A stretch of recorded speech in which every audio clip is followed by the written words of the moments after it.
अस्सलामुअलैकुम स्टूडेंट्स। आज का हमारा टॉपिक पिछले टॉपिक की ही एक्सटेंशन है। पिछले टॉपिक में हमने ये कहा था कि पोटेंशियल एनर्जी काइनेटिक एनर्जी में कन्वर्ट होती जाती है but the total energy remains the same.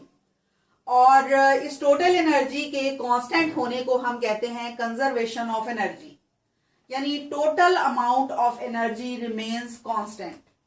इसका मतलब है एनर्जी को डिस्ट्रॉय नहीं किया जा सकता, सिर्फ एक फॉर्म से दूसरी फॉर्म में चेंज किया जा सकता है। और इससे पहले की डिस्कशन में हमने ये भी कहा था कि एनर्जी की बहुत सारी टाइप्स होती हैं, जिनमें से दो बेसिक टाइप्स हमने डिस्कस की थी, यानी काइनेटिक एनर्जी और पोटेंशियल एनर्जी। अब ये दोनों बेसिक टाइप्स अगर हम सम अप करेंगे तो इनका जो आंसर आएगा वो हमेशा कांस्टेंट रहेगा, यानी total energy of the system remains constant. Mathematically हम इसको इस तरह से लिखेंगे कि total energy is equal to potential energy plus kinetic energy and the answer is constant. ये है special case of law of conservation of energy in which only two basic types of energies are involved.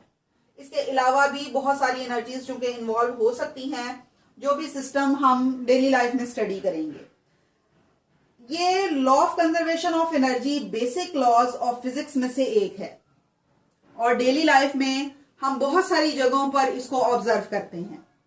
जैसे हम देखते हैं कि electrical energy कैसे light energy में convert होती है बल्ब के जरिए से।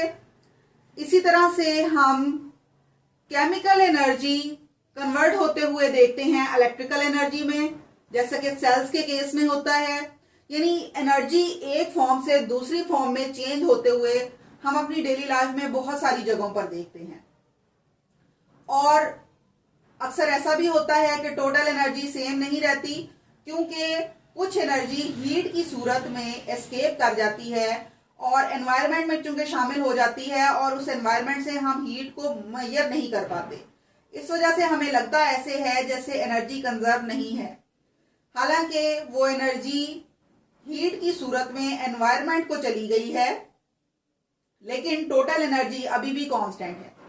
इसकी हम एग्जांपल इस तरह से ले सकते हैं कि एक अगर फॉलिंग ऑब्जेक्ट आपके पास मौजूद है, जैसे कि एक गर्ल कप ड्रॉप करती है अपने हाथ से, तो वो कप जब टकराएगा जमीन के साथ, इनिशियली वो रेस्ट पे था और जैसे ही आपने उसको ड्रॉप किया वो मोशन में आ गया और उसके पास काइनेटिक एनर्जी थी।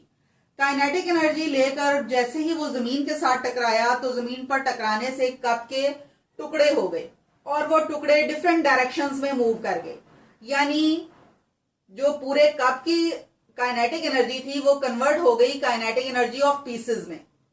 और जब कप स्ट्राइक किया फ्लोर के साथ तो उस वक्त साउंड प्रोड्यूस होगी कप के टूटने की, यानी साउंड एनर्जी भी वहां प्रोड्यूस हो रही है।